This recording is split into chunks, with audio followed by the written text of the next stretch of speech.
इतिहास आखिर है क्या? देखा जाए तो ये एक कहानी है, पर ये कहानी हमें मिलती कहाँ से है?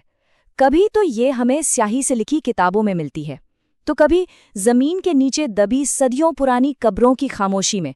आज हम यही देखने वाले हैं कि इतिहासकार कैसे दो बिल्कुल अलग अलग दुनियाओं के सुरागों को जोड़ते हैं। एक वो अतीत जिसकी हर घटना दर्ज है, और एक वो जिसकी गूंज सिर्फ सुनाई गई कहानियों और बेजुबान पत्थरों में बाकी है। तो चलिए शुरुआत उस दौर से करते हैं जिसकी कहानी कहने के लिए हमारे पास सबूतों का अंबार है।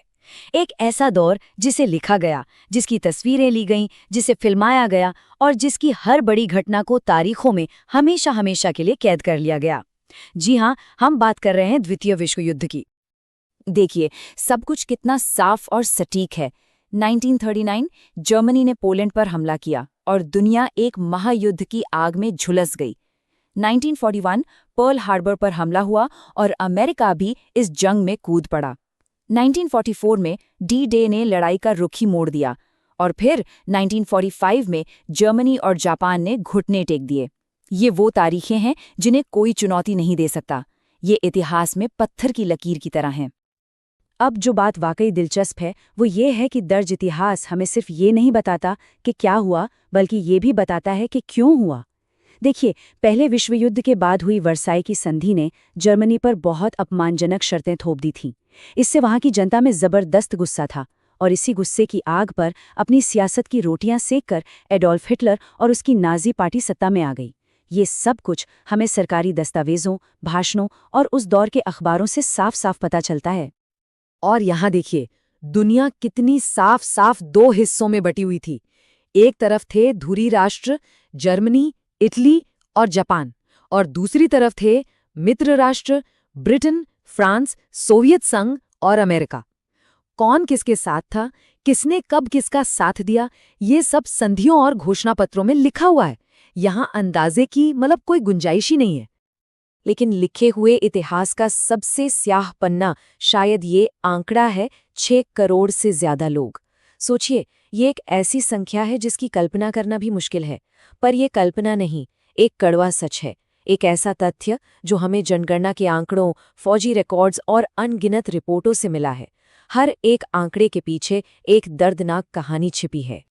तो बात साफ है, द्वितीय विश्व युद्ध को लेकर हमारी समझ सबूतों के एक पहाड़ पर खड़ी है। सरकारी दस्तावेज, सैनिकों के खत, अखबारों की सुर्खियां, तस्वीरें, चलती फिरती फिल्में, ये सब मिलकर एक ऐसी तस्वीर बनाते हैं जो बिल्कुल साफ और बहुत ही विस्तृत है।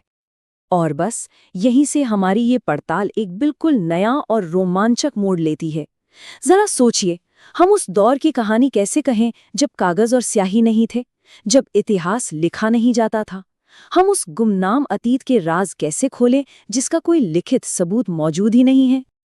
तो चलिए अब समय में बहुत पीछे चलते हैं, उस दुनिया में जहां ज्ञान लिखा नहीं जाता था बल्कि बोला और सुना जाता था, जहां इतिहास प्रार्थनाओं और कहानियों के जरिए गुरु से शिष्य तक पीढ़ी दर पीढ़ी सफर करता था।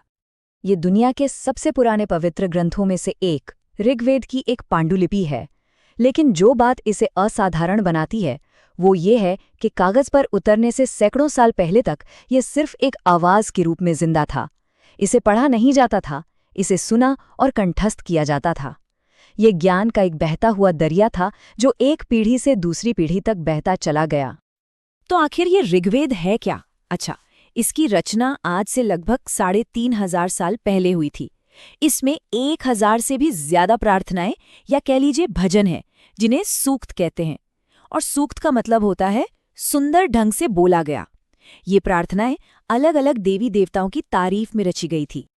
ऋग्वेद हमें किसी जंग की तारीख नहीं बताता और न ही किसी राजा का नाम, बल्कि ये हमें उस समाज की आत्मा में झांकने का एक अनोखा मौका देता है। इसकी भाषा वैदिक संस्कृत है।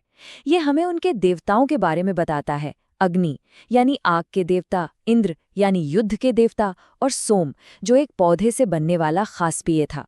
और सबसे जरूरी बात ये बताता है कि उस समाज में घोड़ों और मवेशियों की कितनी ज्यादा अहमियत थी, क्योंकि ज्यादातर प्रार्थनाओं में बेटों, घोड़ों और मवेशियों को पाने की ही कामना की गई है।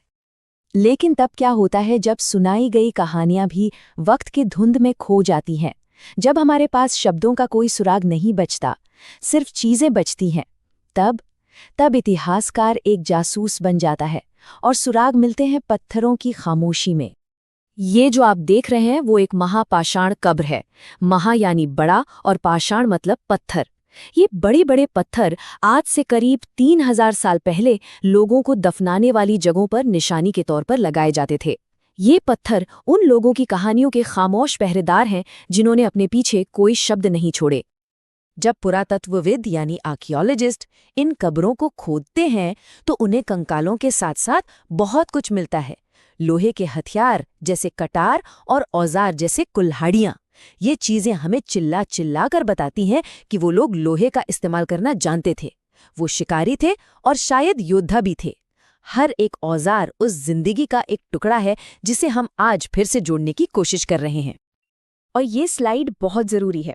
देखिए, हर कब्र एक जैसी नहीं थी।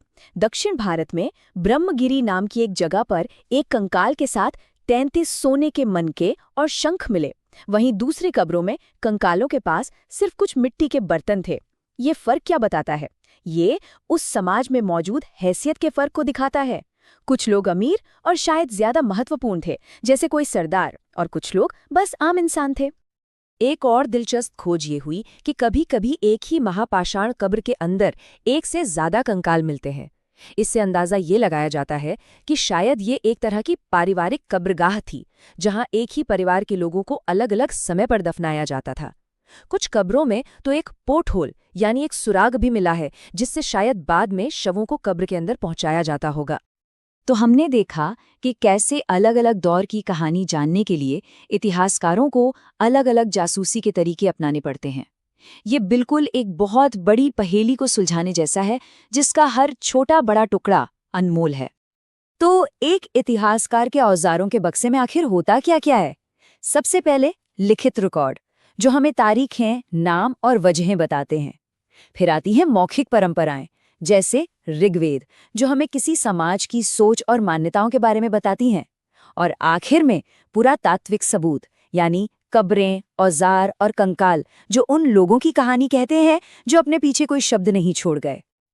अंत में बात बस इतनी सी है, सुराग चाहे एक किताब के पन्नों में हो, किसी पीढ़ी दर पीढ़ी सुनाई गई कहानी में हो, या जमीन से निकले एक पत्थर में, हर सुराग की अपनी कीमत है।